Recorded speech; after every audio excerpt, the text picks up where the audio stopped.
Got it. Okay. Got it? Got it. Okay. Hi, Eve. Hello. How you doing, Daryl? Nice to see you. Nice to see you. Thank you for being part of our conference. Okay. You are a woman who was diagnosed with prostate cancer. We'll be talking to you about side effects and your experience and whatever helpful hints you can offer to the other women in the audience. But to the extent that we could just warm up and get to know you, where do you live? What do you enjoy doing? Things like that. Oh, well, greetings from sunny League City, Texas, which is over here on Galveston Bay, south of Houston. And it's a pretty day here, and it's nice. You know, it's Texas living with all the screwy politics that go along with Texas living. But this is where we are for now. Hopefully not always, but it's a nice place to be, and it's a lovely day. Great. And when were you diagnosed with prostate cancer? I was diagnosed in 2017 when I was 50, almost 59.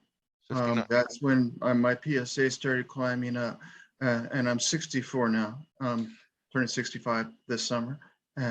And so far, so good, but it's been a bumpy road. I was diagnosed with a rapidly rising PSA. It went from barely 4 to like, they should have been watching it, to like 16 in less than a year. So it jumped up, and when they biopsied me, it was a Gleason 9, so it was an aggressive one, and I opted for the radical robotic surgery, and I had that, and the surgery had the effects that these surgeries often have. You know, they took the nerves that went along one side of my prostate gland that control my erection, and so that never worked the same afterwards. And had you transitioned prior to your No, diagnosis? I had not. I transitioned after I was diagnosed, shortly after I was diagnosed. And the two things are very interrelated. So this is a good thing for us to be discussing. My grandson is walking behind me. He's about to go to school. I've told them to be quiet. They'll be leaving shortly. Okay. We have a small place over here with my spouse and my grandson. He's 15, and but anyway, those two things, you know, start getting cancer and becoming my authentic self, were closely related. Because I was scared that I had aggressive prostate cancer, that I might not be around all that long. And because it was so aggressive, after the surgery, they had to do what they call salvage radiation or adjuvant radiation on me. So they had to go, you know, get me tattooed right where my bladder neck was, and the neck to my bladder, because they think the surgery had spread to that. So they zapped me with a few months of radiation on top of that. And it knocked my PSA down a little bit, but then it started coming right back up again. And that's when I realized that I didn't do well with Luprolide. Lupron was really tough on me. I found my hot flashes were just debilitating, and I was irritable and moody and sad and depressed. So, you know, and they were very painful for me too. So I said, well, if testosterone is not my friend, let's cut it off at the source. And I get my surgery through the VA. So they did a bilateral orchiectomy in 2018. Yeah, 2018, because the cancer was growing so fast. And that was a difficult surgery, but I don't miss having those boys down there. My underwear fits me a lot better, you know, and I can ride a bicycle better. And so, you know, but the loss of my testosterone, the loss of my erection, resulted in me feeling distinctly less masculine. And I had always been rather non-binary, you know, and always experimented with cross-dressing and gender bending a little bit, or, you know, throughout my whole life. I'd always felt that way from my earliest memories. But I grew up in Idaho, and I had 4 brothers, 2 older and 2 younger, and I was born in at a Mormon hospital, out there. So I wasn't in an environment in the late 50s, early 60s through the 70s, where that was really tolerated very well. So I didn't really practice it, but I'd always had these feelings, that I wished that I wasn't a boy. But I was all I knew, and all I was culturally put on me. So I joined the Navy in '76, did my 4 years. Went on an aircraft carrier, did a couple of Mediterranean cruises, served my country, and got out and went to college after that. And got my bachelor's in general biology, specializing in sort of pre-med stuff. But the longer I did pre-med stuff, I didn't really enjoy pre-med that much. And so I went to grad school and got my master's in marine biology with an emphasis on coastal ecology, wetlands and barrier islands and estuaries and nearshore products, blah, blah, blah, fin, fur, feathers, all that stuff. And so I did that for Louisiana for after grad school. I moved to Louisiana to work on a PhD, and I found out why they call it graduate school, and I gradually got sick of school. So I dusted off the briefcase, took a job with the government, and did that for a long time. Then I decided that I didn't really like working full time either, that much. So I quit my job after getting my retirement, a little bit of retirement, vested in the system, and I bought a sailboat and moved to the Texas coast and lived aboard for 14 years with my second wife, my second spouse, and I met her down here. We are still in love, and she stuck with me through cancer and through transition. So I'm never going to let her go if I can help it. Are you suggesting that without your prostate cancer diagnosis, you may have delayed or never actually transitioned? Mm-hmm. Yeah, I think so. But that goes along with a lot of things, from my earliest memories. I've, had a sense of gender dysphoria. And then when my erection went away, I didn't feel like I could be male anymore. And I said, if I don't feel male anymore, why not try the other side and go to the other side? And I'm pretty enough, so I could do it. So in October of 2018, I did counseling with the Veterans Administration, and they hooked me up with an endocrinologist with the VA, and I started taking estradiol in a patch form. And now I still take it, but I inject it. But they were concerned about the effects of the estradiol on my PSA, because I was on that and my PSA was still rising. And so they asked me if I would go off it. And I said, I don't want to, but I will.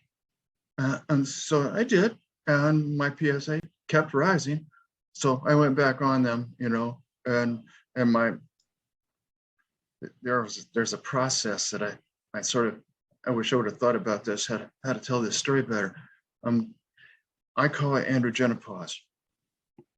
With the loss of just testosterone, and you get the hot flashes and the moodiness and sadness that goes along with it.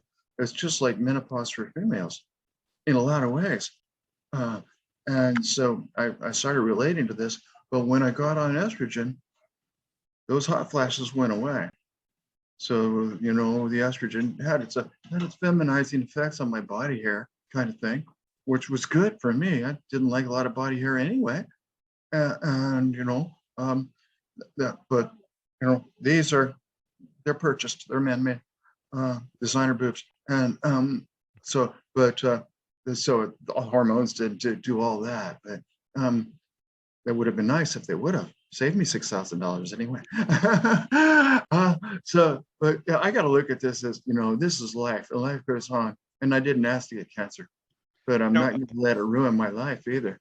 A lot of men who get diagnosed think a lot of people. Thank you. A lot of people who get diagnosed, but in my mind, I'm constructing this as men. Mm-hmm. Are saying to themselves, I have to focus on my disease now. I have to get myself taken care of. I have to live longer. I don't want to die. I don't want to this and that. Right. And many will do retirement early or, Hmm. just, fashion many more hours of the day so they could focus on taking care of themselves. I was always You focused on pleasure in life, you you know. added right, but you added your transition kind of I thinking to that. did. Yeah. Was that a burden or a relief, a freedom? How did that play out for you? It was very scary and very disturbing. I thought that my life as I knew it was just, oh, I didn't know if my marriage could survive it. I didn't know if my relationships with my friends and my family could survive it, you know? And I was scared. I was terrified about doing it. But I You had the sort of, support of the lady who just left in yeah, the background there. sort of. We did marriage counseling together, Mhm. relationship counseling, and we had talked about it. And I was always honest and open to her about my feelings. But she did not marry a woman. She didn't want to be married to a woman. But she loved me, and I loved her. And so the relationship has changed. We still sleep together, we still kiss, we still hold hands, we still walk arm in arm, kind of thing. Um, but it's more like of a roommates kind of a relationship, really. Now, best friends, roommates kind of thing. So that's changed a little bit, you know. You still okay, bye. Okay. Sorry. Um, anyway, so that's changed, but we stayed together, and I'm really grateful for that. And people ask her, why, how could you stay through this? This was so much for you because this wasn't what you really wanted. And but she knew about my femininity already, and she was just said, well, I stay because I love her. And that's the power of love, when it comes right down to it. um, but the fear of disease, the fear of living an unfulfilled life, the fear of dying from cancer, um, uh, the fear of not seeing my grandson graduate from high school, all those things, it made me realize that I better get some more courage and trust in myself. And I started to live more authentically. So we went on a vacation, Jan and I, back in June of 2019. We went up north to you guys, up to New England, did Boston up to New Brunswick and St. John, Bay of Fundy, all that good stuff. And we had a great time, but I was in film the whole time. And I never went back after that. I changed my Facebook page. I went and I got my military ID changed. I got my driver's license. I did my name change, gender change, did my birth certificate, did all the paperwork. And so I don't think of the person that I used to be, used to be Steve. Now it's Eve. I just dropped the S into T. Steve is Oh, still here with all of his yeah, experiences yeah, yeah. and everything. But I don't think of myself as him anymore. Did, And so he's kind of gone. He's like a memory, like an old friend. So there are people in the audience who are seeing doctors, Mhm. and many of them have seen their doctors as women, with their first Mhm. consult. They Right. show up as women, and you had doctors who saw you as Steve, who met you as Steve, Mhm. and now know you as Eve. Mhm. Authentic. Right. And if we were all sensitive and understanding, we'd know you were Eve when you were Steve, but it's kind of Yeah, but hard to now go back in then, time. yeah, Yeah. that's not something I talked about. How are your doctors, let's just say, treating you, or have you changed doctors around prostate cancer? No, my doctors at the VA, my oncologist, my endocrinologist, my primary care physician, they're very good. They're very kind, and they use the right pronouns and they're sensitive. I've had issues with people in the healthcare profession before, misgendering me, and I've had to be really careful about it. And before I would have an appointment to go see my urologist, or something like that, I had to tell them, send them a letter, say, look, I'm trans, I'm presenting feminine, and I want to use female pronouns, and blah, blah, blah, and please don't embarrass me. But when it comes down to it, the urologist office is kind of locker room-esque in a lot of ways. That's a lot of men wearing catheters on their legs, and it smells like urine, and a lot of them can't walk, and they're in bad shape or wet pants or something, and so it's kind of not a friendly kind of safe. But I don't go to the urology office anymore. I just go to my oncologist now. And when one of the nurses persistently misgendered me, I complained about him. I complained about that nurse, and it didn't happen again. They all were forced to go by the VA to sensitivity training because the VA is serious about that. Yeah. Would you suggest to others that they basically stand their ground, never let a misgender, slur or mistake or whatever pass by, and should, be on top of everybody else to correct them? Or do you think, we know of people who will say, look, I just want my treatment. I don't really care what they're saying or thinking. I just want the best treatment there is. And, if it's Hitler's nephew doing it, I'm okay as long as I can live 20 extra years. How do you think that plays out for you? Yeah, I think that people should be treated with respect and basic human dignity, and that means that your preferred pronouns should be used. And if they don't use them because it's a mistake or because of out of old habits or something, you can brush it off and gently correct them. But if people are going to be, assholes about it, I'll be an asshole right back. I can do that. I can stand my ground, and I didn't come this far being afraid of people, right? And wanting to be a shrinking violet, being ashamed of who I am. I project pride, honesty and integrity, and goodness, bravery. I hope, that's why it's what we have to do if we want to be a part of our communities. Or if we want to be accepted by our communities, we need to be a part of it too. So I'm a part of mine through book groups and through volunteering, and just I'm out and about, and I've kept just about all of my friends. I've lost a few of them, but I'm never out of meanness, and my family has largely accepted me.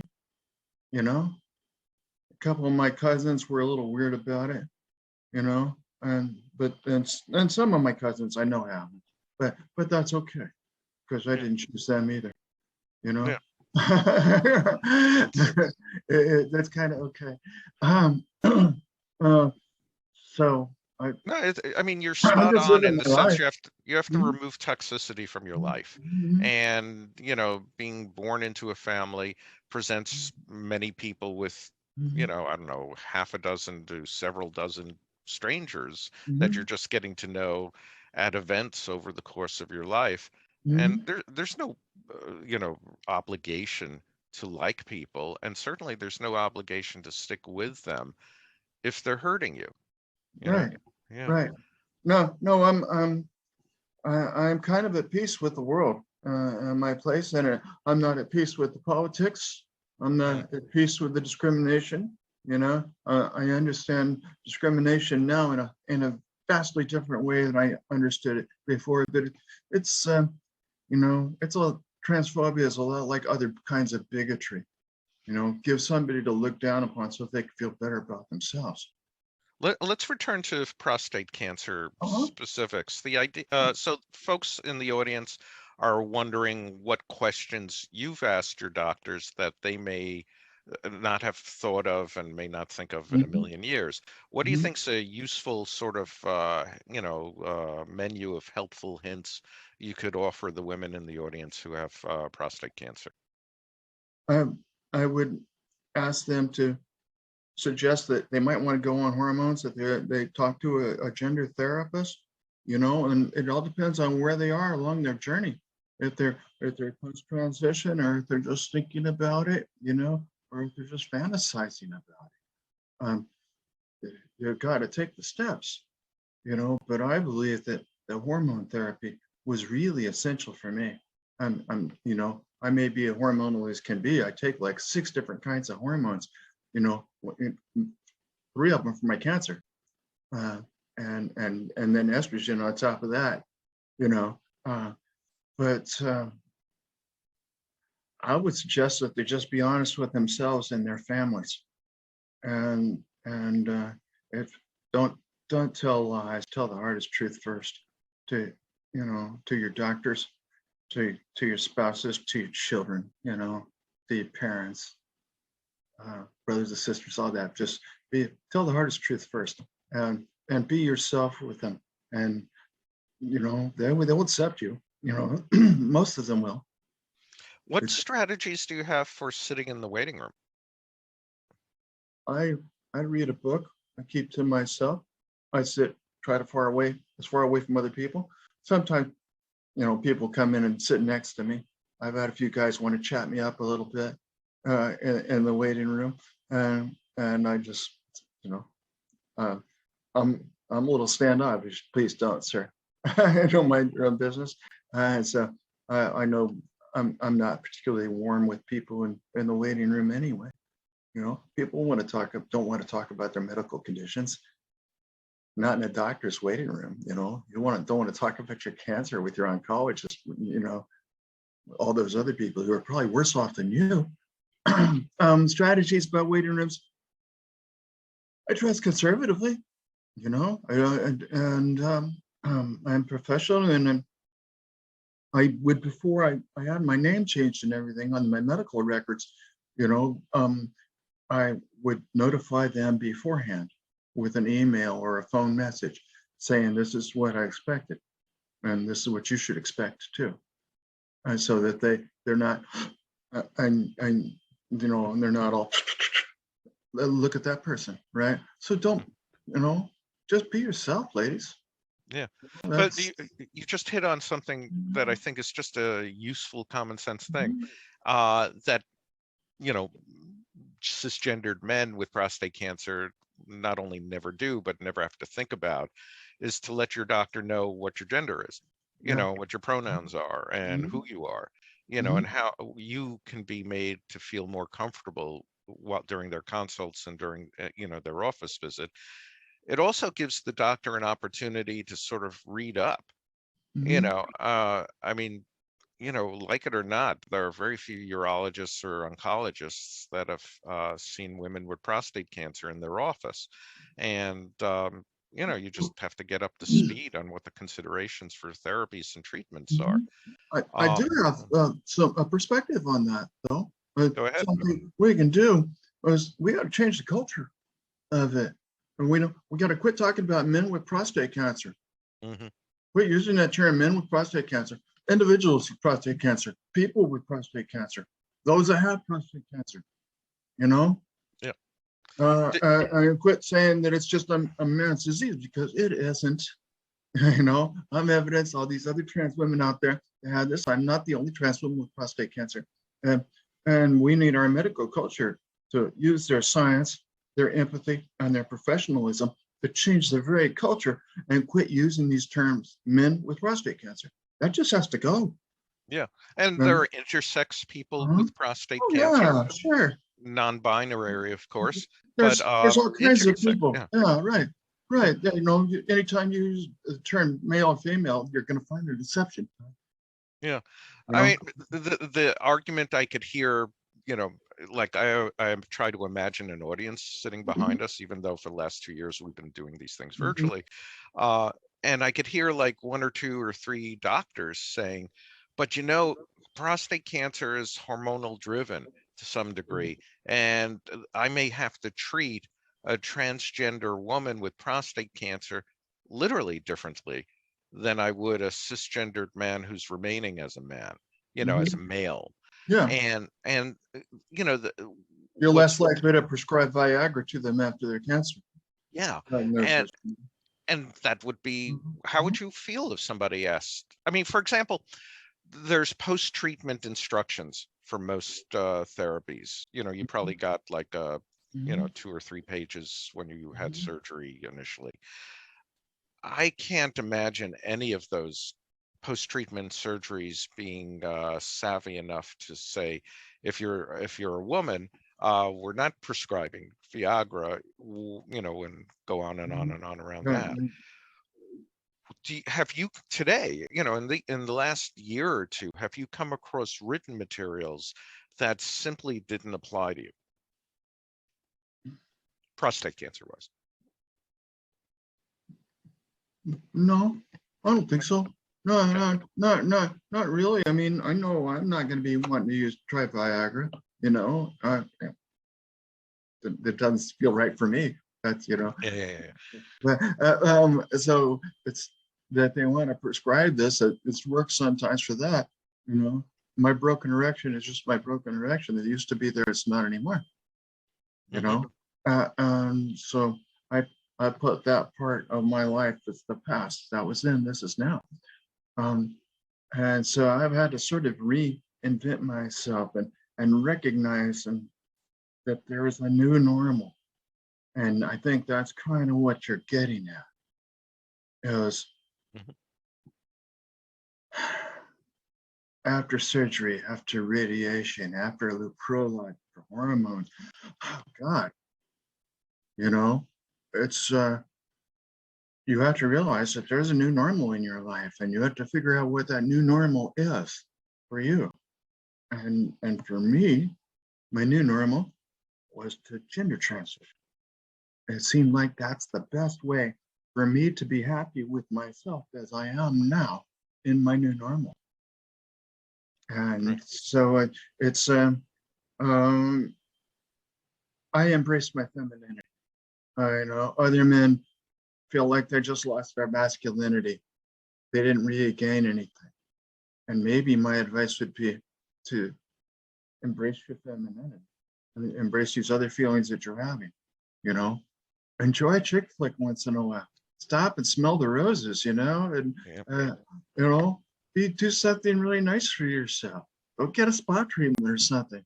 You know, do something just kind for yourself, but embrace your femininity because it's in you already. And just it's because they're blocking your testosterone that other side is starting to feel more, readily apparent. My grandfather, back in the 70s, died of prostate cancer, and he he quit taking his hormones. I think they were mainly prescribing estrogen back then for prostate cancer. That was the early androgen deprivation, and he quit taking them. And he told his son, because they're making me into a woman, and he couldn't stand that. Old sharecropper. That was just more than he could take, and it killed him. And I'd said, rather than just let it kill me, I'm going to see if I can start enjoying this life a little bit more and accepting the new normal that I'm dealing with. But it's still it still sucks that they call it a man's disease. What if you were to design 3 questions for a woman with prostate cancer to say to their doctor? What would those 3 questions be? Or 1 Uh, question, or I whatever would you got. ask to be. I would ask, can you suggest a good endocrinologist? You know, that will help with my situation, and what are the treatments that may be applicable for a person like me, like if I got prostate cancer. An orchiectomy might be a good solution for a trans woman, whether you want to go the rest of the surgery or not. You know, the VA won't pay for mine, so I didn't do that. I'm not really seeking a sexual partner anymore. Just, I'm married and I'm happy. I plan to stay that way. And so, but what what are the treatments that fit someone with your lifestyle? You know, can estradiol is the biggest solution that I can think of. And whether you take it with a pill or whether you take it with a patch or whether you take it with an injection, they all have their side effects. The pill has liver problems associated with it, or increased risk of heart attack or liver failure. And so I didn't take the pill. And how long would it take? How much do I need to take? you know, because there are all these medications that they will give a trans woman, spironolactone. That reduces testosterone. All right. And just like Leuprolide, I've probably given it for prostate cancer before, but I don't know what the side effects of that would be versus having surgery. I would ask them to alert their staff that they have a special, client, and to make everybody aware of it. I would also ask them to quit referring to it as a man's disease. Yep. So those are kind of, I guess those are the three things. And for the cisgender men who are who in their own thinking are remaining as men, heterosexual or gay or whatever, but they're noticing like a slight enjoyment of not having testosterone flowing through their bodies. What do you suggest they might ask or think about? I would suggest that they openly talk about it with others, about what they're feeling. I think the best thing that you can do, group therapy is really beneficial to know that you're not alone in these feelings, and that you don't have to be all stigmatized by talking about it. Because, they really say this disease, affects 1 in 7 biological males, right?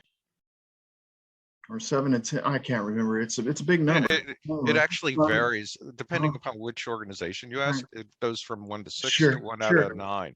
But it's a big number. It's a lot of guys. Yeah, a lot of people. Yeah. Yeah, I think that's all we have to remember, is that it is a big number. Yeah, and I thought at first I must be the only trans person that has prostate cancer. And in the last 4 years since I've transitioned, I have never met any other trans people that have prostate cancer. However, I know that I can't be. I joined a Facebook support group for prostate cancer. And when I transitioned, I was ridiculed off that support group by the haters and the chimpanzees.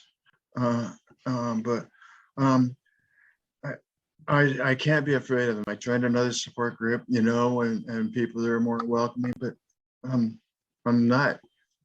My cancer is under control right now. I take abiraterone and prednisone and vitamin D and and thyroid medication. My cancer is kind of under control, but I've got a lot of hormones in my body and I'm responding to them. I know that I am. I can't help but respond to them. We're going to. I don't think we have any free will anyway. This thing that for choices, we don't make choices. We're biological organisms. Half our genetic material from mom, half from dad. They mix together over time. Few mutations occur. You get cancer. You don't even get to control what comes out of your mouth because there are biochemical reactions going on in your brain and your neurons that are following pathways that are formed from the earliest experiences in your life. And based on those experiences, you don't choose. It just happens. You try to be a good person. As indeed you are, and you're a very good person for being part of this conference, and I'm grateful for your presence. Eve, thank you. Thank you for reminding us that people get prostate cancer.